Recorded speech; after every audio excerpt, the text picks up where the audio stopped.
வெள்ளமே வந்தாலும் கடும் வறட்சி தான் ஏற்படுமா? இயற்கையின் கொடுமையும் அரசியல் சாகசங்களும். என்ன விஷயம்? வெள்ளம் வந்தால் எப்படி வறட்சி ஏற்படும் அப்படிங்கிற கேள்வி உங்க எல்லாருக்கும் வரலாம். அதீதமான ஒரு வெப்பத்தால் உலகம் வறட்சி ஏற்படும் அப்படிங்கிறது நம்ம எல்லாருக்கும் தெரிஞ்ச விஷயம் தான்.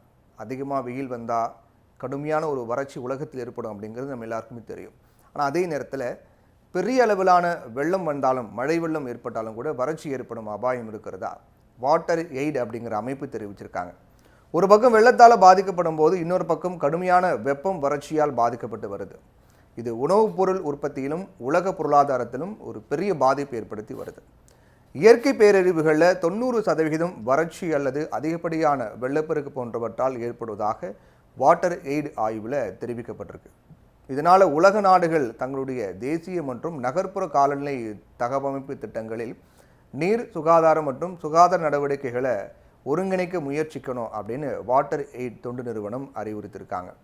கடும் வெப்பத்தால் வறட்சி ஏற்படுவது ஒரு பக்கம் இருந்தாலும் திடீரென்று பெரிய வெள்ளம் ஏற்படும் போது ஒரு சரியான நீர் மேலாண்மை திட்டம் இல்லாததால் அந்த வெள்ளம் வீணாக கடல்ல கலந்து விடுது.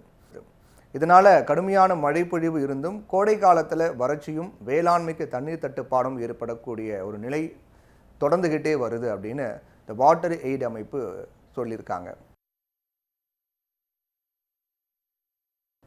உலக அளவில் 100க்கும் மேற்பட்ட நகரங்களில் மாறி வரக்கூடிய பருவநிலை முறைகளை நீர் மற்றும் காலநிலை நகர்ப்புற மக்களுக்கான அதிகரிக்கும் அபாயங்கள் அப்படிங்கிற தலைப்பில் வாட்டர் எய்ட் தொண்டு நிறுவனம் ஆய்வு செஞ்சாங்க. கார்டிஃப் பல்கலைக்கழகம் மற்றும் பிரிட்டல் பல்கலைக்கழகத்தோடு இணைந்து வெளியிடப்பட்ட இந்த ஆய்வு ஒவ்வொரு நகரத்தின் நீர் உள்கட்டமைப்பையும் வறட்சி மற்றும் வெள்ளம் குறித்த தரவுகளோடு ஒப்பிடப்பட்டிருக்கு. அதன்படி தெற்காசிய நகரங்களான இலங்கையினுடைய கொழும்பு மற்றும் இந்தியாவின் சூரத் நகரங்கள் வெள்ளத்தால் பாதிக்கப்படக்கூடிய ஆபத்து அதிகரித்து வருவதாகவும், ஐரோப்பிய நகரங்களான பாரிஸ் மற்றும் மாட்ரிட் ஆகியவை பரவலான வறட்சியால் பாதிக்கப்பட்டிருப்பதாகவும் தெரிவிக்கப்பட்டிருக்கு. சீனாவினுடைய ஹாங்சோ மற்றும் இந்தோனேசியாவினுடைய ஜெகர்தா ஆகியவை கடுமையான வறட்சி அல்லது கடுமையான வெள்ளப்பெருக்கை சந்திக்கும் அப்படின்னும் தெரிவிக்கப்பட்டிருக்கு. கடுமையான வெள்ளம் மற்றும் கடுமையான வறட்சி ஆகியவை சுத்தமான நீர் கிடைப்பதை குறைத்து இடம்பெயர்வு, உறுதியற்ற தன்மை அப்புறம் உயிர் இழப்புக்கு வழிவகுக்கும் அப்படின்னு இந்த ஆய்வறிக்கை எச்சரித்திருக்காங்க. நகர்ப்புற பகுதிகளில் ஏற்படக்கூடிய வெள்ளம் சுகாதார வசதிகளையும் சேதப்படுத்தும் அப்படின்னும், காலரா அப்புறம் டைஃபாய்டு போன்ற நீரினால் பரவக்கூடிய நோய்களை அதிகரிக்கும் அப்படின்னும் தெரிவிக்கப்பட்டிருக்கு. இதோட மழைநீர் சேகரிப்பு, நீர்நிலைகளை கண்காணித்தல் மற்றும் வெள்ளத்தை தாங்கக்கூடிய வகையில் வடிவமைக்கப்பட்ட கழிப்பறைகளை நிறுவுதல் ஆகியவற்றை ஒவ்வொரு அரசும் மேற்கொள்ள வேண்டும் அப்படின்னும் வாட்டர் எய்ட் அமைப்பு அறிவுறுத்தியிருக்காங்க. 1981ஆம் ஆண்டு முதல் 1990ஆம் ஆண்டு வரை குடி தண்ணீருக்கான 10 ஆண்டுகள் அப்படின்னு ஐநா சபை நிர்ணயித்தாங்க. இந்த 10 ஆண்டுகளில் எல்லா மக்களுக்கும் குடிநீர் வசதி, தூய்மையான குடிநீர், கழிவறைகள் வசதி போன்றவற்றை திட்டமிட உலக நாடுகளுக்கு அறைகூவல் விடுக்கப்பட்டது. அப்போ ஐநா வழிகாட்டுதலின்படி வாட்டர் எய்ட் அப்படிங்கிற அரசு சாரா அமைப்பு உருவாக்கப்பட்டது. லண்டனை தலைமையிடமாக கொண்டு இது ஒரு லாப நோக்கமற்ற அமைப்பாக உருவாக்கப்பட்டது. இந்த அமைப்பு இப்போ 30 நாடுகளில் செயல்பட்டு வருது. 3ஆம் உலகப்போர் உருவானால் தண்ணீருக்காக தான் அது உருவாகும் அப்படின்னு சொல்லுகிற அளவுக்கு உலகத்தில் தண்ணீருக்கான நெருக்கடியும் அதற்கான மோதல்களும் முற்றிக்கொண்டு தான் இருக்குது. அதற்கான நேரம் அது அப்படிங்கிறதால இந்த அமைப்பை பிரிட்டன் குடிநீர் தொழில் அப்படிங்கிற அரசு அமைப்பு உருவாக்கியது. உலக நாடுகளிலிருந்து நிதி திரட்டி ஜாம்பியா, நைரோபி உள்ளிட்ட ஆப்பிரிக்க நாடுகளில், அமெரிக்க, ஆசிய நாடுகளிலையும் குடிநீர் மேம்பாட்டிற்காக பெரும் பங்காற்றி இருக்கு. அதே நேரத்தில் பல்வேறு நாடுகளிலும் உலக அளவிலும் நிலவக்கூடிய தட்பவெப்ப நிலையை ஆய்வு செய்து பல்வேறு முன்னெச்சரிக்கை நடவடிக்கைகளையும் அறிவிப்புகளையும் வெளியிடுறாங்க. அந்த வகையில் தான் இப்போது வறட்சி மற்றும் வெள்ளத்தால் ஏற்படக்கூடிய அபாயம் இந்திய நகரங்கள் மற்றும் கொழும்புவில் பெரும் பாதிப்பு ஏற்படுத்தும் அப்படின்னு எச்சரிக்கை விடுத்திருக்காங்க. தமிழக அரசு மட்டுமில்லாமல் மத்திய அரசும் நீர் மேலாண்மைக்கு மிகவும் முக்கியத்துவம் தந்து செயல்பட வேண்டும் அப்படிங்கிறதையே இந்த அமைப்பு, இந்த அபாய அறிவிப்பு காட்டுது.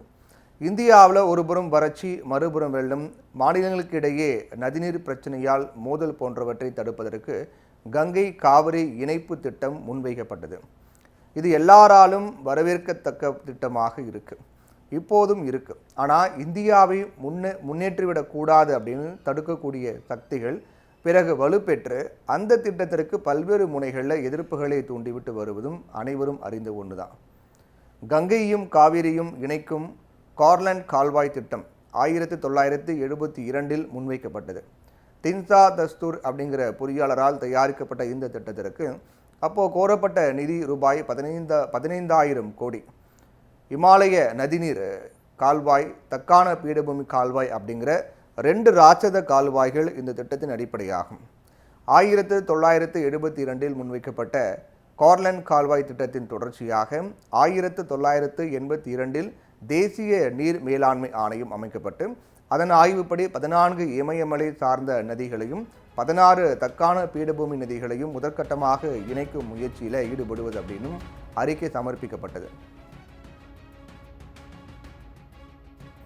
இமயமலையின் அடிவாரத்தில் ராவி நதி கரையிலிருந்து சிட்டகாங் வரையில் 300 மீட்டர் அகலமுள்ள ராட்சத கால்வாய் சுமார் 3800 கிலோமீட்டர் தூரத்துக்கு வெட்டுவது அப்படின்னு கார்லண்ட் கால்வாய் திட்டத்தின் முதல் பகுதி.